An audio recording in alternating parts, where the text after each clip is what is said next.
Sana hindi installment.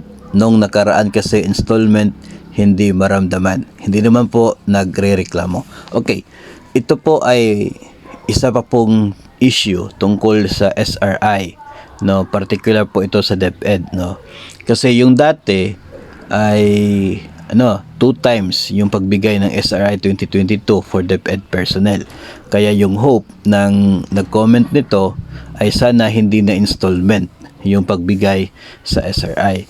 Gusto ko lamang po itong sagutin, no? Kasi nga ay para mas maintindihan po natin kung bakit 2 times yung nagpag-release ng SRI for DepEd personnel noong 2022.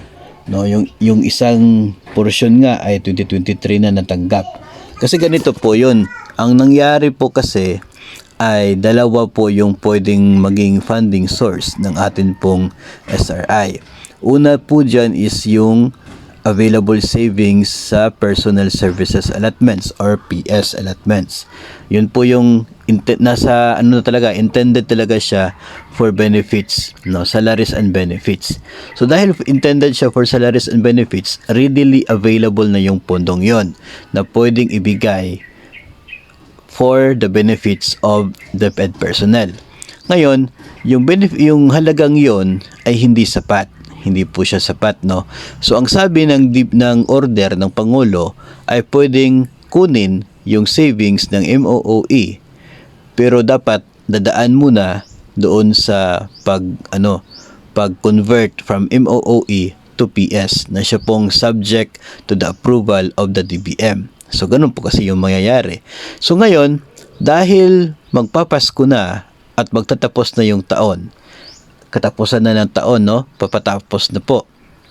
So nag-decide si DepEd na yung available funds under the PS, kasi siya naman po ay intended for benefits, wala na pong conversion na dapat gawin, binigay na po siya. So kaya namigay ang DepEd ng first batch ng SRI kasi yun ay galing sa PS allotments, available na pondo, savings.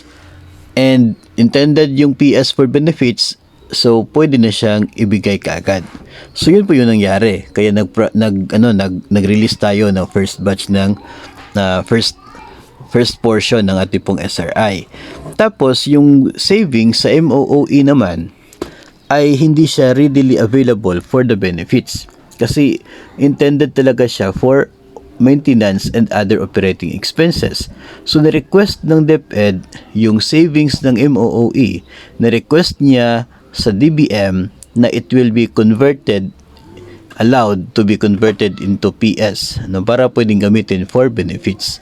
So dahil hindi pa po na finalize yung pag-convert niya, kaya hindi pa siya naibigay.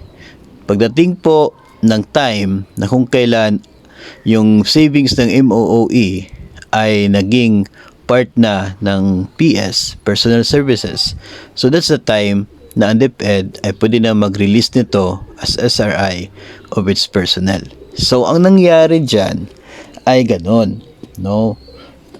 Para may maibigay na kaagad si DepEd, of course, kasi hindi tayo sure kung kailan matatapos yung pag-request ng pag-convert niya doon sa DBM, kailan ma-approve, no? At kung sakali man na kaya pa siya by the end of the year, yung pag-release naman baka mahihirapan tayo. So ang ginawa, may pondo na available na pwede nang ibigay, binigay na kaagad, tapos pinaprocess yung pag-request ng conversion ng MOOE savings to PS. So while waiting doon sa result ng pag-process doon sa DBM, at least binigay na ni DepEd yung readily available funds. So pagkatapos ng conversion, pagkatapos ng approval nun, so naging PS na yung MO savings, so binigay na naman yung pag-process ng additional na SRI from the MOOE. So ganun po yung nangyari. Kaya nagkaroon ng installment, kumbaga parang installment 2 gives yung SRI ng mga DepEd personnel.